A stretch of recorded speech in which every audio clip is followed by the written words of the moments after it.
This is Fresh Air. I'm Dave Davies, in for Terry Gross. For generations, the story of Emmett Till's lynching was told as a cautionary tale that starts with an image of Till's mutilated body in an open casket.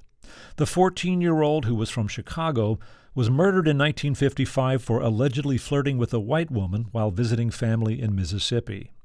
67 years later, a new movie tells the story of Emmett Till through the lens of his mother, Mamie Till-Mobley. Till was co-written and directed by Chinonye Chukwu, who makes Emmett Till's mother the protagonist, illustrating how her decisions became a catalyst for the civil rights movement. Chukwu sat down to talk about the movie and her career with guest interviewer and host of the podcast Truth Be Told, Chinonye Mosley. Like most Black people in America, Chinonye Chukwu grew up learning about the story of Emmett Till. But what she and fewer people knew was the journey of Emmett's mother, Mamie Till-Mobley, before and after her son was lynched. In the summer of 1955, 14-year-old Emmett Till took the train from his hometown of Chicago to Mississippi to spend a few weeks with relatives. Before leaving, his mother, Mamie, gives him a set of directions on how to behave while down south. Here's a clip of Mamie, played by Danielle Deadweiler, talking to Emmett, played by Jalen Hall, who she calls by his nickname, Bo. Oh. All right, now you're going to miss your train. Bo, when you get down there... Oh, not again, Mama. I've already been to Mississippi. Only one time before, and you started a fight with another little boy. He was picking on me. You're in the right to stand up for yourself, but that's not what I'm talking about. They have a different set of rules for Negroes down there. Are you listening? Yes.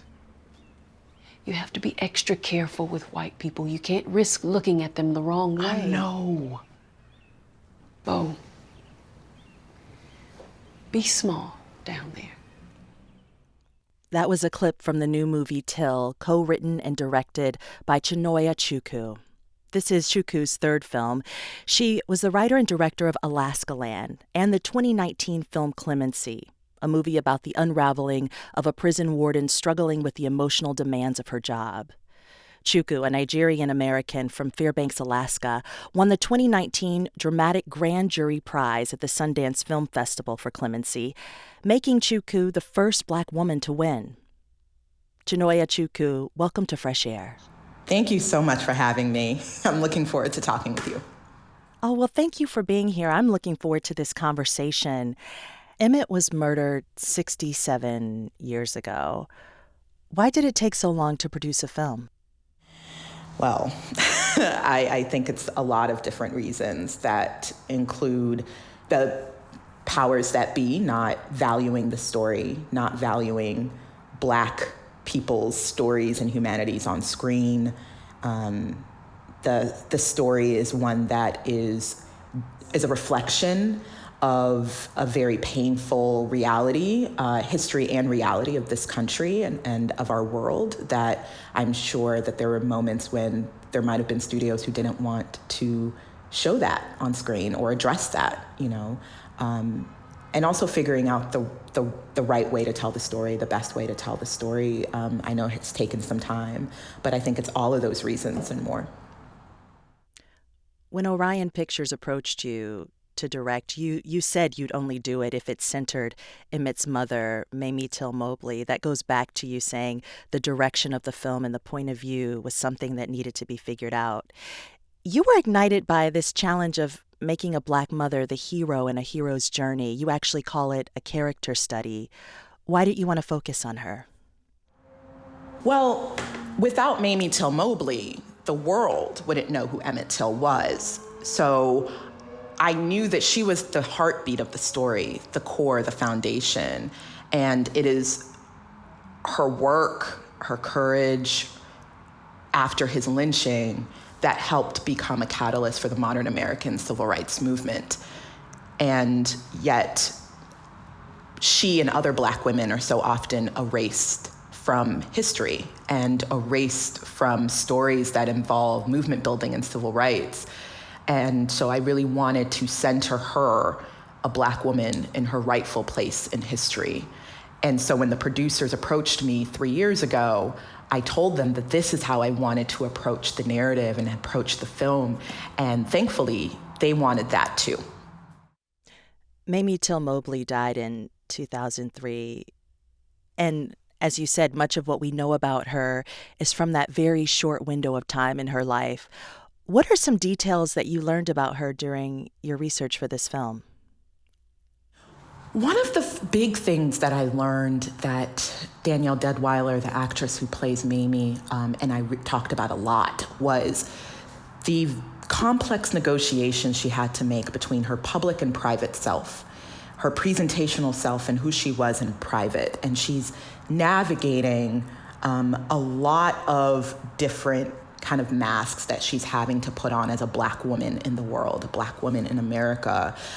So for instance, when she goes to Mississippi for the trial, and it's at this predominantly white, hostile space, and she is very much aware of those gazes and the presentation, her presentational self in that space versus who she is when she's all by herself versus who she is when she's with her child versus when she's with her partner, Jean, family, et cetera, et cetera. There are these constant negotiations she's having to make. And I mean, there's a scene in the film where Mamie is having a conversation with Huff, who's a legal counsel for the NAACP, and he's vetting her essentially, and based on how he thinks people will come at her, how he thinks the media will come at her, and so wanting to make sure that she's ready to face that, and those kinds of racist, sexist negotiations that Mamie's going to have to navigate, the angry Black woman stereotype, the Jezebel stereotype, and this kind of policing of her body language and the way she looks, and all of that is absolutely what I and so many Black women in the world are constantly navigating in our lives to this day. And so I really, really empathized with Mamie in that way. Can you remind us of the events at the general store in Money, Mississippi that precipitated Emmett's lynching? He was just being a child with his cousins, and they went to go get some snacks. And he was someone who was a jokester and loved movies, and he saw someone who looked like a movie star that he had watched on the screen. And he said as much to himself, and then, his cousins drag him out because he's breaking this code of, talking to this white woman, and then as they leave, he was playing a joke and whistled. And then Carolyn Bryant, went for a gun, and that led to all of the customers, who were all Black, to run away and to try to save their lives. In life and in the film, after Emmett Till is murdered, Mamie insists that his body is brought home to Chicago from Mississippi. And when she saw it, it was mutilated beyond recognition, and she made this decision to have an open casket. And then she called on Jet Magazine, who put that photo on the front cover. And we know that many families saved that cover. They framed it, they hung it on their walls as a reminder. And really, it's a reminder of Mamie's bravery and indignation. What Mamie did, you call critical care.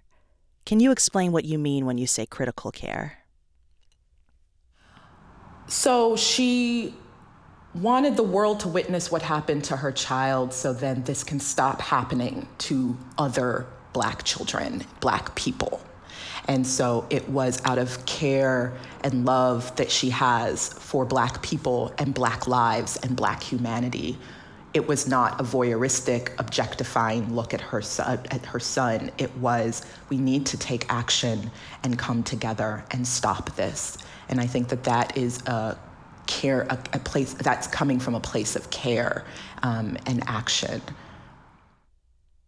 One striking thing about the film is that we never see the violence of Emmett being murdered. You intentionally decided not to show the brutality of what happened. Yeah, I knew that the physical violence that was inflicted upon Emmett was not a necessary or important part of the story I wanted to tell, which was that of Mamie's journey and her becoming an activist, and also the love and humanity that existed between her and her child. So narratively, it wasn't necessary. And it's also horrific just to see the aftermath and then for everyone to be left to assume what they must have done to him. I'm really curious. Emmett's mutilated body in the film looks devastatingly similar to the photographs we've seen of it. What was the process of recreating the mutilated body? Did you work directly with the artist to create it?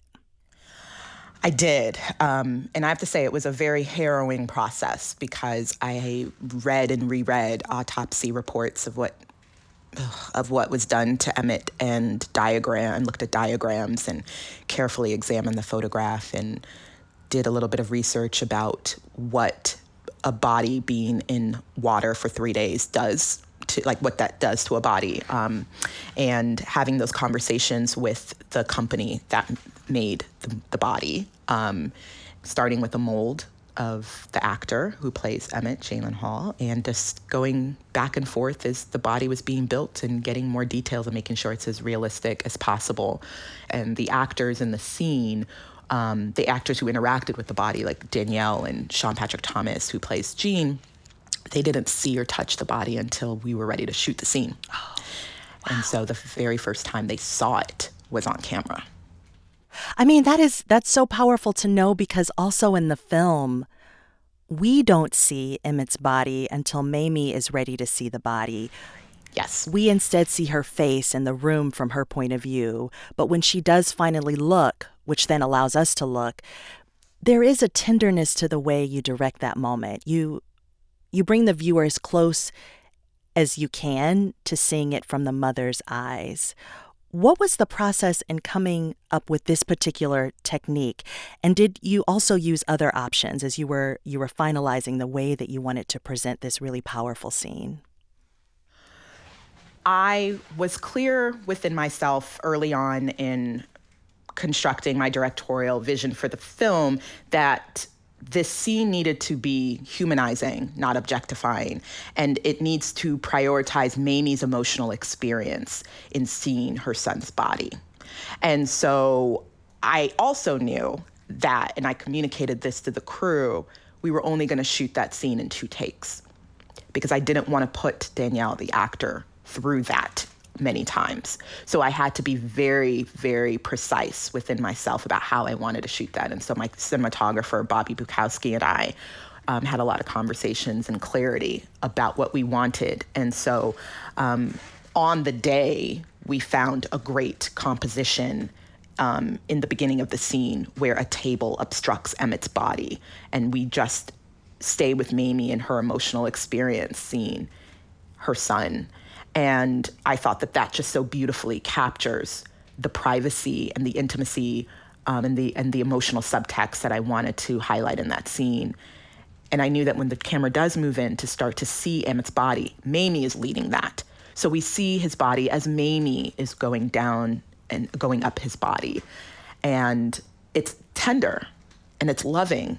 And it's not, the camera doesn't take that voyeuristic lens. We're with Mamie and her son. The trial of the 2 men accused of murdering Emmett Till, it was a media affair in part because it was a very unusual occurrence in 1955 to have Black people testifying against 2 white men in a segregated Mississippi. Another thing that you did, particularly with the trial scene, was that you decided not to show the verdict in the movie. This goes back to what you were talking about us seeing things from Mamie's point of view. You decided not to show the verdict because she wasn't there for that. Exactly. I really wanted to keep the narrative through Mamie's point of view, her perspective, as much as possible.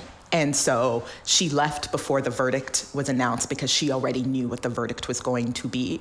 And also, the ending of the film is not about the verdict. You know, one of the things that Dr. T.R.M. Howard, who is, in my opinion, an unsung civil rights hero, Dr. T.R.M. Howard asked Mamie, during the trial when she visits Mississippi, is what is the work you're going to do regardless of the verdict?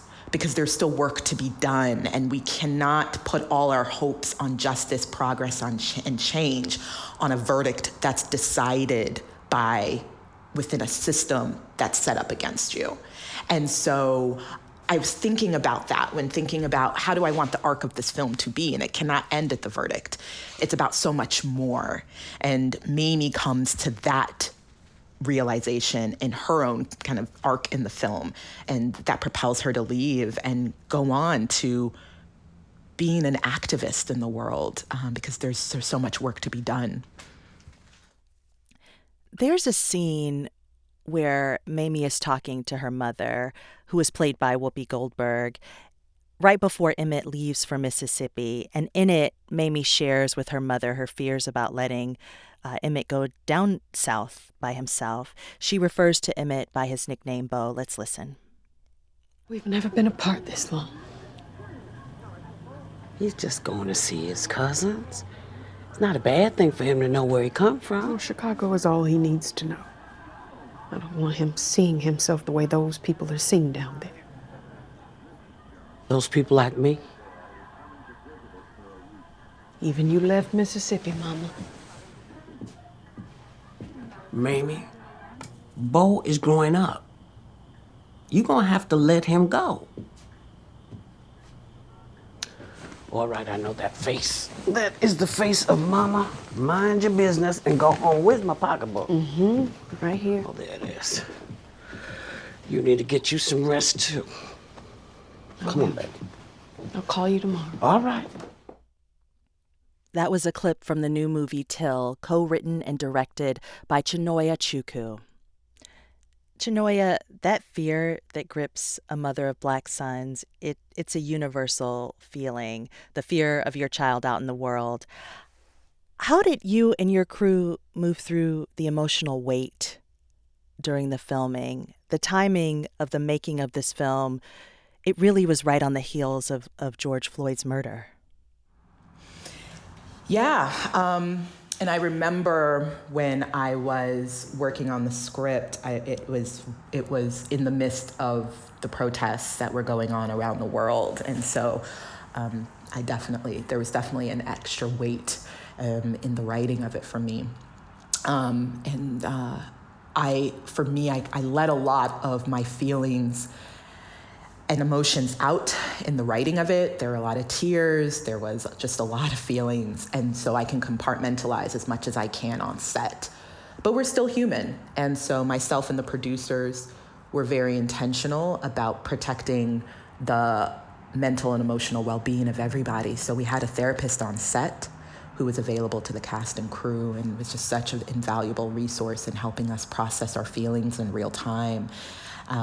The parents of the child actors were on set, and I wanted them as close as possible every day, if possible. When I talk to their kids, I talk to them as well because they're also a part of this journey. I think about when we were shooting this scene where Emmett's abducted, the actor who plays Emmett, Jalen, who was 14 at the time, after a take or two, he had asked if we can pause so he can get a hug from his mom.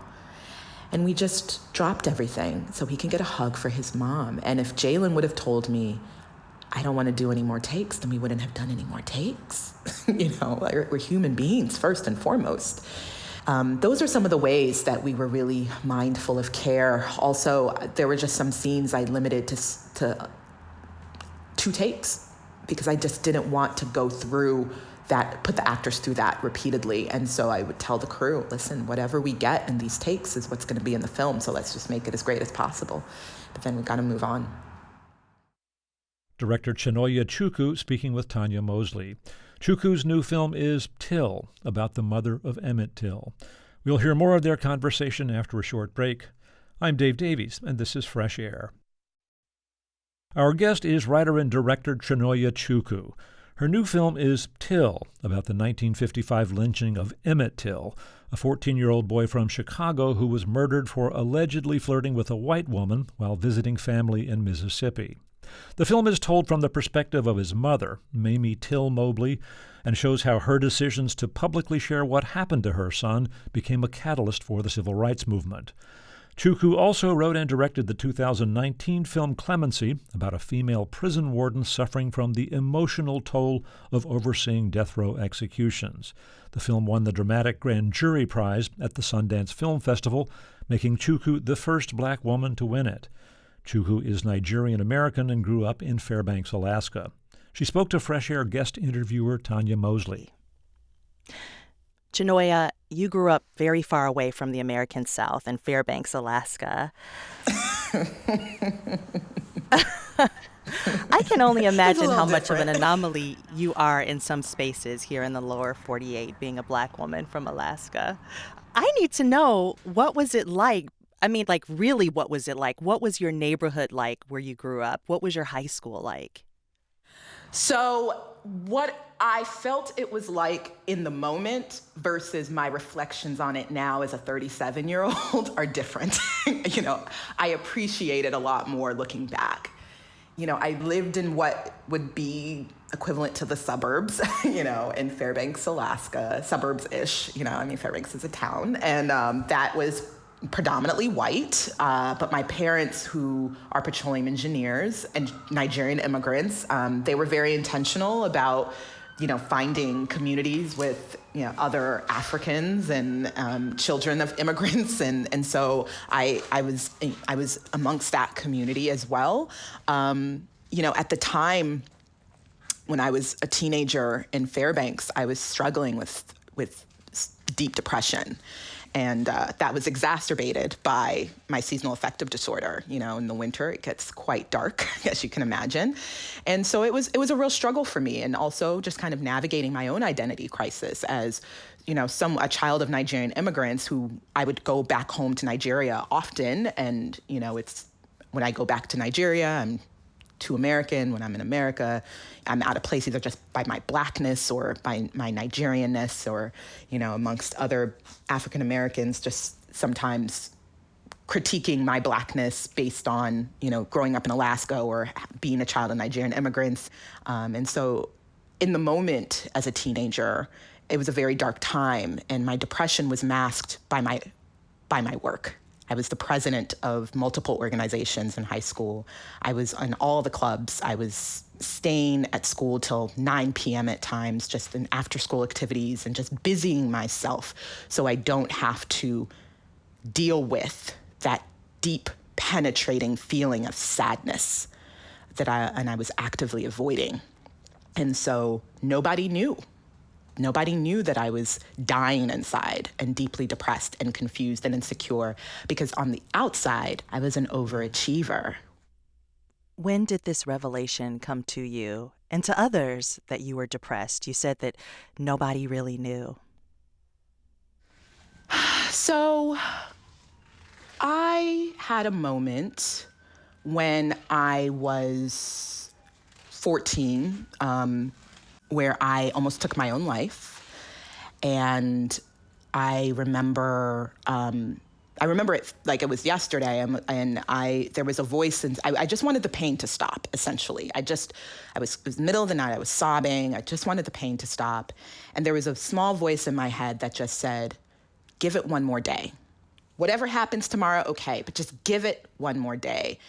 And I kept hearing that voice until I decided, maybe there's a reason for me to stay alive. And I was still depressed, but I was starting to lean into living a bit more. And by the time I got to college, I decided enough was enough. I need to really be intentional about what living looks like, what joy looks like, and to really get a hold of and that requires getting a hold of the depression and really confronting myself in a way that I haven't before. And it wasn't until maybe possibly like my late 20s that I really started openly talking about it with my close friends and what that feeling was like, and then started sharing that with other people more publicly, so there isn't a stigma attached to being depressed or that kind of journey. The other thing that I read, that at least when you were younger, you would create your own worlds through writing. You dreamed and scenes. Do you remember some of the fantasies that you created? Oh, absolutely. I mean, when I was 13, I was obsessed with Julia Roberts because that was when she had like the string of rom-coms, you know, like Runaway Bride, Notting Hill, My Best Friend's Wedding. I was obsessed, okay? And I would rewrite those films with either me as the protagonist or like another Black girl who looked like me as a protagonist. And I was also at that time when I was like coming into my feelings about boys and just all of that. And so I was living this kind of like fantasy life through Julia Roberts movies. And I remember rewriting them in my green journal at 13 years old and storyboarding some of the scenes. I remember in college, I listened to a lot of Nina Simone, and I got a lot of inspiration listening to some Nina Simone, writing different scenes and scripts as well. But it was escape, you know, especially as a child, it was escape. It was a way for me to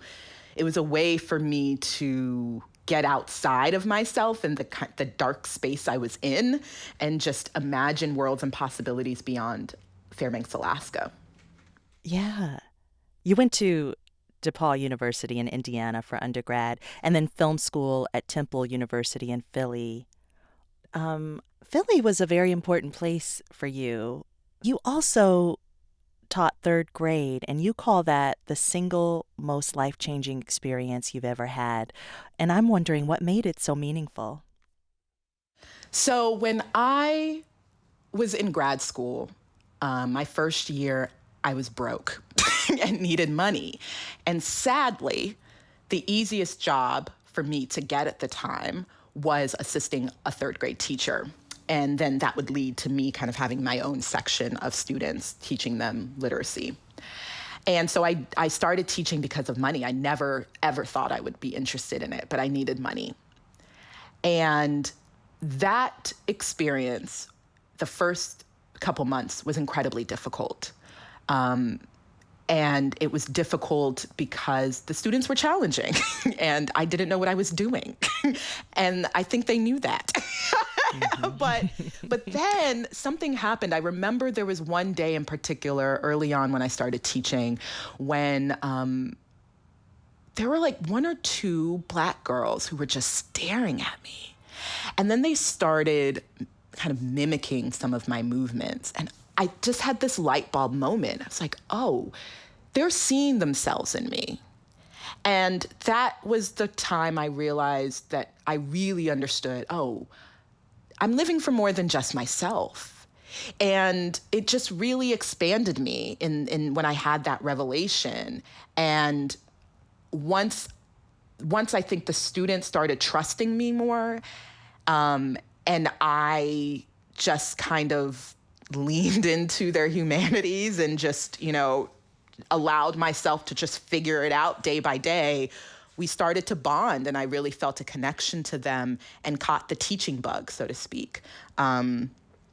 I continued teaching at Ferguson for, I believe, a year and a half, and then I started teaching at the collegiate level, and I was a college professor for 10 years after that. And it's the most life-changing thing I've done teaching. It expanded my capacity for empathy and compassion.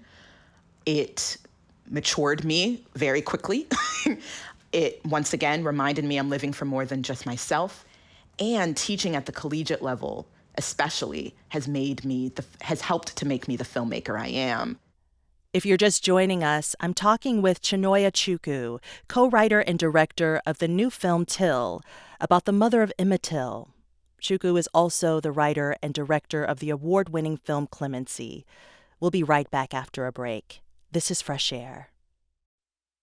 This is Fresh Air. I'm Tanya Mosley, and today I'm talking with Chinonye Chukwu, co-writer and director of the new film Till, a film about Emmett Till, the 14-year-old who in 1955 was lynched while visiting family in Mississippi. Chukwu is also the writer and director of the award-winning film Clemency. I want to talk about your 2019 film Clemency, which follows the lives of a prison warden played by Alfre Woodard and a death row inmate played by Aldous Hodge. The inspiration for this film came after you read a book about Troy Davis, a Black man from Georgia who was convicted and then executed in 2011 for the murder of a police officer, despite evidence that he might be innocent. You spent 5 years speaking with incarcerated people on death row for this film. I'm just curious, what was something that you learned from them that you hadn't known before? Well, I had the idea for clemency when the protests against Troy Davis's execution were building. And amongst those who were protesting were a group of wardens who had, collectively overseen hundreds of executions and were publicly speaking from their experience of having done that kind of work and the psychological and emotional toll it takes on those who are tasked to do that work. And that led me to do a very, very deep multi-year dive into this world of the carceral system in America. And I spoke with many people who were incarcerated. I spoke with some people who were on death row. I talked with many wardens and different correction officials and many lawyers. And it also led me to create a film program inside a women's prison in Ohio called Pens to Pictures, where I worked with women who were incarcerated in writing and directing short films. I can imagine that was also a life-changing experience for you, to be working in a women's prison and seeing their point of view through filmmaking. Yes, I mean, it was an incredible experience. I mean, I had no idea how it was going to be done. I didn't know if it could be done. But after I'd volunteered on several clemency cases that were for women who were incarcerated at the prison that I ended up creating Pens to Pictures in. And so my constant presence there helped, give me permission to bring in film equipment, to bring in, volunteers and students of mine to help teach the classes and work with the ladies who were in the program. And it was a enriching communal experience for everyone involved. And I was so happy that I was able to include my students from the university I was teaching at the time in the program. And it was just a very communal experience where we really saw each other as people, as human beings, and not as, a number or as a felon. What did you learn about the day-to-day life on death row, or maybe the themes you wanted to explore as you were writing Clemency? Time means something different when you are in prison, and it means something different for the incarcerated. I think it means something different for the people who work there. It means something different for the families and community of those who are incarcerated. In some ways, it stops and stands still, and then it means something different when in 12 hours you're about to die. And, there were the times when I was volunteering on clemency cases, I had to spend a lot of time in the prison, or I was teaching in the prisons. You don't have any of your technology with you, and you're really. There were definitely times I really felt the isolation and the claustrophobia of that space. And I have so much privilege, and I'm not incarcerated, et cetera, et cetera. And so it really made me empathize with the many people who can't leave that space, and how that incarceration also, in some ways, imprisons the mind of the warden and imprisons the mind of the workers as well. And so I wanted to capture that cinematically in Clemency. I'm really fascinated about the lessons you learned from Alaska Land to writing and directing Clemency, because that growth, we definitely see it in these two films. They're both using visual and structural storytelling devices that center Black women's experiences in ways that we haven't really seen before. That particular point, how does it feel to reach this level of success on your own terms?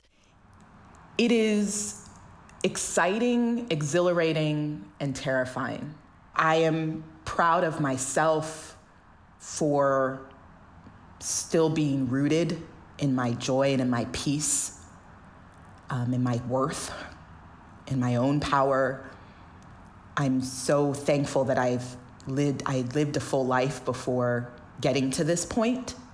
And so I'm clear about what living really means and what really matters to me. I do feel like my films, particularly Till and Clemency, it expands the narrative possibilities of Black women on screen. And it's terrifying because in some ways it's something that's subversive and that's different, and that could be received in a lot of different ways, and I'm really putting myself out there in that way. And so that's the kind of scary part, but change or subversion or expansion tends to come with a bit of fear, and it's not about whether or not you feel that fear, but it's how you move forward in spite of it. And so I'm trying to be present in the moment and also thinking about the stories I want to tell in the future, and making sure that anything that I make moving forward, I have to be passionate about it and excited about it.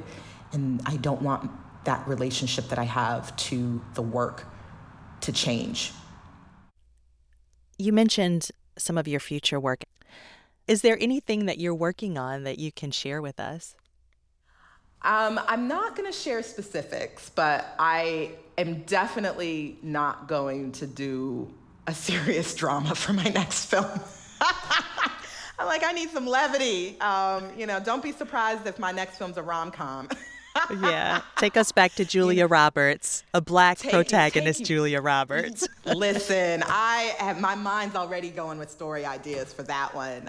But I never want to get to the point where I feel like I've reached the peak of the craft that I'm in. And so the next films that I do, they are going to be different than what I've done, because I want to expand, and I want to play in different genres. I want to play in bigger worlds and bigger plot lines and tones and styles. And there's certain directorial techniques I really want to play with and explore. And so all of that is part of what is in my mind as I'm thinking about what I want to do next.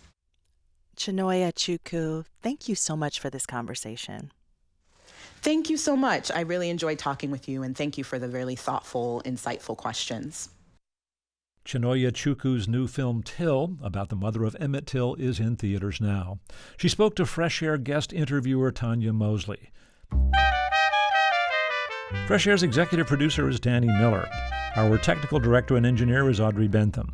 Our interviews and reviews are produced and edited by Amy Sallet, Phyllis Myers, Sam Brigger, Lauren Quenzel, Heidi Saman, Teresa Madden, Anne-Marie Baldonado, Thea Challoner, Seth Kelly, and Susan Yakundi.